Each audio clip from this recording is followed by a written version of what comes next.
Hi everyone, this is Kelly from The Truth and Story, and this is just going to be literally a quick, probably my quickest video ever. You'll be so surprised and amazed, right?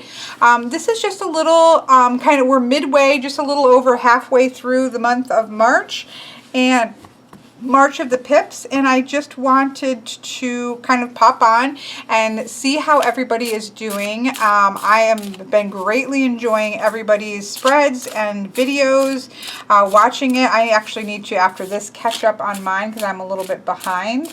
But I wanted to see how everybody was doing. Are they enjoying it? Like, leave a comment in the description box. But my main reason for putting this video out is that I wanted to put some links in the description box below of different ways, different resources for reading with pips. So for example, I'm going to have, and I'm not going to list everything here in the video, but so definitely take a look below. But for example, Kelly and Maddox, in her tarot training, she has a specific video that I've often pointed people to on using numerology plus the suit in order to learn, start to figure out and learn the minor cards. So I'll put that below. There is the creator of the Orbifold Tarot, who is also now making a Marseille style deck. He has been doing a series on reading with reading more of the Marseille style. So there's some videos. There's a couple other people that I know that have Marseille videos out there that I will put links to those below. I will put a link to Yoav Bendov's book, The Open Reading, because that's an amazing way. I have a video about a little bit about reading with Marseille style, the pip cards there. So I'm going to put a link to that. I'm going to put a link to my numbers video. At the beginning of March, I put out a video with the numerology deck, really talking about the numbers and how you would combine those numbers with the suit. And so I'll put a link to that. So it's just going to kind of be in the description box, some resources for being able to figure out what works for you when working with pip cards, because what works for one person isn't necessarily going to work for another person. So figuring out what really works for you is really important. So for some people, you know, they might take the approach of saying, okay, this is the Three of Wands. While in the Rider-Waite-Smith, the Three of Wands is a little bit of a patience card, right? We see the person is standing there on the shoreline and they're waiting for their ship to come. They've done what they can do. They put their plan in motion, and now they're just waiting for that to grow and come to them, all right? To the ship to come back in with, hopefully they're laden full of their riches, right? So they may take the Three of, because they, you know, might have come from a Rider-Waite-Smith background, so they may take the Three of Wands and say to themselves, okay, that taps me into, it shorthands me into the image of the Rider-Waite-Smith, and this is what it means, right? So that is one way to do it. But then probably there's no reason to then just not use a Rider-Waite-Smith deck. But it's certainly a way to start, and I think we're always going to have that information. So even when I read with Pip decks, right, I'm looking at it, the way that I read Pip style decks is generally the number, whatever the number tends to mean to me, plus the suit or the element. So for me, the number 3 is about growth, and the clubs or the wands are about creativity and passion. So the growth of our passions, which is, you know, you can get there with the Rider-Waite-Smith. But while I might start there, because I do know the Rider-Waite-Smith traditional meanings quite well, I also will tap into that, because as soon as I see the Three of Wands, I do have that association. I have a whole bunch of associations coming into my mind. Sometimes it's a favorite deck of cards in the way that the Three of Wands look in a specific deck. Sometimes, and that's the case even when I'm using other Rider-Waite-Smith decks. I kind of multi-layer. So I will start with saying, okay, that's the Three of Wands. This is about growth. This is about growth in the creative process. This is about growth of our passions. And then I might shortcut into that Rider-Waite-Smith and say, okay, but growth takes a little bit of patience. We might need to give it a chance to grow, right? We might have laid the groundwork, and now we've got to give it time. We've got to give it a little chance to grow. So I might, you know, kind of blend those two things. Let me turn my phone off. So it's kind of a combination, but I always start with, for me, the number plus the suit is where I'm going to start. So, you know, a 4 of Cups. Okay, well, so this one is interesting and always brings up reverse psychology a little bit, because this is a card that I always had an issue with in the Rider-Waite-Smith. So first I would start with, okay, the number 4 for me is about stability and structure, and the Cups are about emotions in our relationships. So I would say, okay, so we, you know, in a shorthand version, we've got stable emotions, we've got stable relationships. We've got that going on. Because I know the Rider-Waite-Smith has to do with that sense of boredom, that sense of kind of lacking luster for life, and just kind of sitting there all melancholy. I can tap into that shadow and say, okay, be careful, right? Okay, right now things are really stable. Emotions are pretty good. Relationships, if it's a relationship reading, things seem to be pretty stable, but don't let it get stagnant, right? So I always take the 4s and say, yes, it's about stability, but there's always that kind of underlining warning that says, but just be careful that you keep, you know, you want to keep life in a relationship. You don't want it to kind of flatline and just stay confined by that. We want to build, keep moving and growing. So enjoy this period, but make sure you're not letting things go stagnant, right? So I can kind of look at both of those. And of course, I almost never, ever, almost never do I have a single card tarot reading. I just don't do it that way. So you're also looking at the cards on either side. But I wanted to kind of just kind of give a couple examples there. So, okay, so then let me pull a different, well, here we have an ace. So here we have the ace. So for me, that's all about beginnings and potential of the suit. This is the potential for manifestation, the potential for putting our energy and our creative energy out there and into the world and actually manifesting that. It's active energy. It's the fire energy. So I'm looking at the number 1, which is beginnings and potential and possibilities. And I'm looking at the suit of wands, which is about creativity and passion and transformation and manifestation. It's outward moving, it's active energy.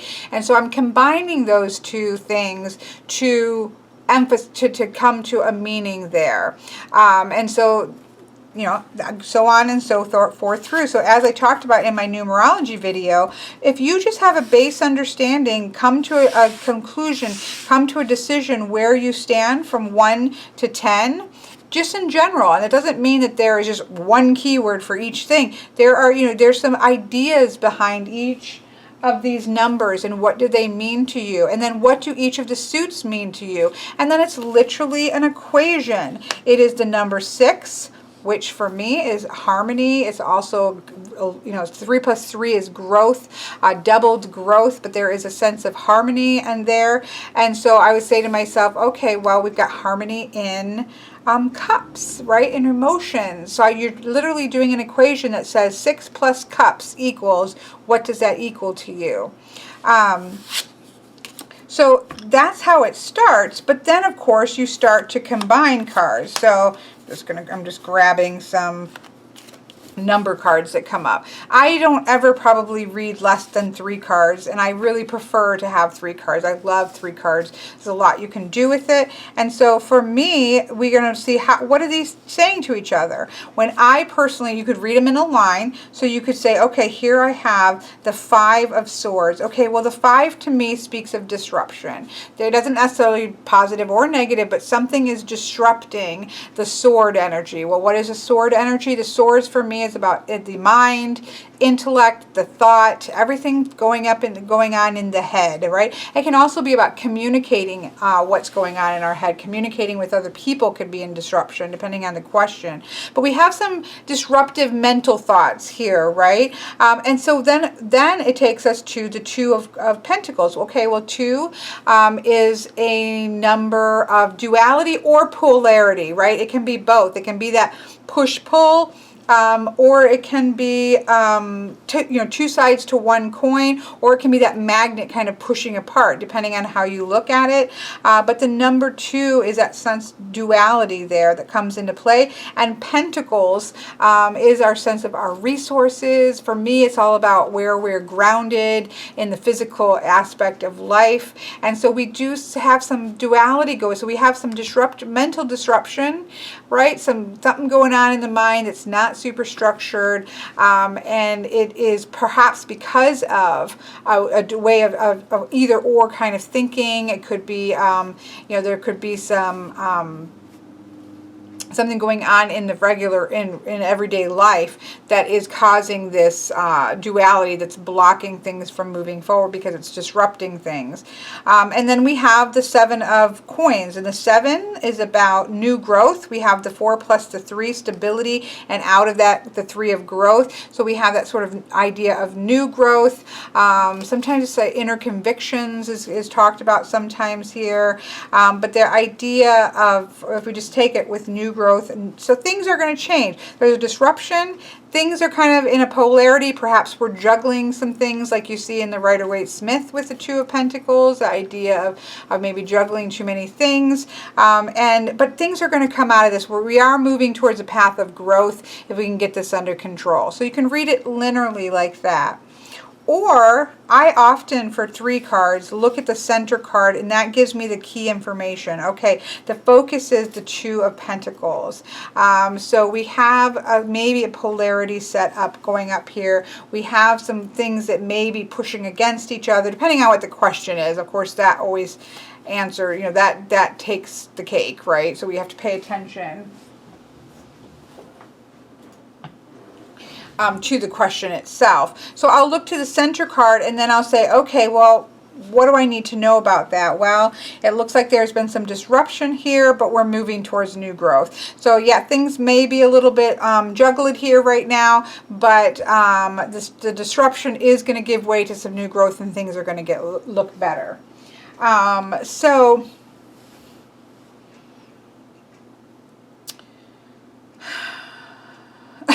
just pause and think. So that is how I generally approach pip cards. Is also paying attention to the cards that are around it to give us some idea. Is there a negative card that's bringing a positive down? Is there a positive card bringing a negative one up? What's going on there? So basically, my short, or trying to be short ramble, is that the way that I approach pip cards is generally starts with the number plus the suit. And then I see whatever shorthand's in. If it's shorthanding in other cards that I've seen that have really broadened my idea of the particular number card that I'm looking at. For example, it's Temperance, which is for Temperance. I always, when I see Temperance, I always shorthand into the Shadowscape Temperance, where she's creating that ball of yin and yang energy, because that really stuck with me and that taught me something about that particular card. So sometimes I'm shorthanded into a specific card in a specific deck. But whatever shorthands, whatever comes up is coming up for a reason. And I listen to that. I don't just say, oh, no, I'm not reading it Rider-Waite-Smith. I'm reading it this way. I'm going to ignore that. I don't ignore information. I've learned something from many, many, many, many different decks. And so I consider cards to be shorthand so that when they come in, they trigger memories and thoughts and connections. And I pay attention to those, whatever those might be, because that has something to say in that particular reading for that particular card at that particular time. And so I just kind of listen to those shorthands. And so building up, sometimes if you're at the beginning of things, what you're needing to do is to build what is it going to shortcut you into. So you're looking at this card that's just 9 cups, and for you, let's say you haven't read with pip cards, and you look at this 9 of cups and you say, that doesn't say anything to me. I'm just looking at 9 cups, like, what is that, right? So you're kind of, the path that you're on right now is giving your brain something to shorthand to. You have to give it some knowledge, right? Give it some information, because there isn't a scene on here that's going to allow you to say, oh, okay, well, that person I don't have even a scenic deck right with me because I've got all my Pip decks out right now. But, you know, okay, well, this... the Six of Cups, there's two little children and they're playing in a garden, and oh, that's so sweet and innocent, and there's a lot of, you know, there's childhood, and, you know, you might start to even if you don't know the meaning of the card, you're looking at that scene and you're saying, okay, well, this is shorthanding me because of the images. Well, you're wanting to build a body of knowledge that allows the number to shorthand you. And so at first you may say, oh, this is a 9, not the 6. I don't know why I was talking about the Six of Cups. It's the 9 of Cups. But what my point being is that you know, if you have a scene there, it helps you to shortcut, but it shortcuts you to a very specific scene, where something that is broad like a number lets you shortcut more freely, depending on what that means to you. So you know, there is some work that is involved in working with Pip cards. There is some work there, if, for example, depending on the deck that you have. So let me see. I'm not going to take the time to find the exact card, but let me at least find another. Oh, here we go. Here's the Three of Pentacles. So while we don't really have anything here, we've got 3 pentacles, we do see all this stuff growing, right? We can see a sense of growth coming through there. So we can say, okay, well, I can see some, but there's squirrelies on everything, and those can mean things. And one of the ones that I'll be clicking to, he talks a lot about that, the plants and the floral growth that you'll see in more Marseille style decks, that you can work with those. Because you'll see that also, see in the Three of Cups, that sense of growing, right? That comes, and also there are 3 points to that. Here's 1, 2, 3 that's growing here, but we have this upward growth going on with those 2 cards. There's a little bit more to work with versus a card like this that's literally just 9 cups sitting there. There's nothing going on to tell you anything. And so when you don't have anything, you have to have something to draw from. And my recommendation to start with is, what do the numbers, it's only 10 numbers, what do those 10 numbers, do your research, read some books, look at some resources that I'm putting below, and see what resonates you for the 1 through 10 numbers, and then make sure you clearly understand, what does the Suit of Cups mean to me, what does the Suit of Swords mean to me, what does the Suit of Wands mean to me, what is the Suit of, what am I missing, Wands, Swords, Cups, and Pentacles mean to me. And so as long as you have those 10 numbers and understanding of your 4 suits, you can really quickly get a base knowledge of the cards. So if the number 9 is dynamic energy, dynamic growth, 3 plus 3 plus 3, right? Just movement, movement, movement, growth, growth, growth. There's a lot of energy there. And we have the Suit of Cups, which is about emotions. Emotions are high, because that's another thing to look at. You can also look as a spectrum, where the number 1 is the smallest number and the number 10 is the biggest number. And so on a continuum, the number 9 is high, right? There's a lot of emotions going on, and that may not be a good thing. That may be causing a hindrance, depending on, again, what the question is and what the situation is. There may be too high of emotions that need to be, you know, calmed down a little bit. So you can also look at the numbers in that sort of spectrum of, okay, well, how high are we up on the scale here in emotions, right?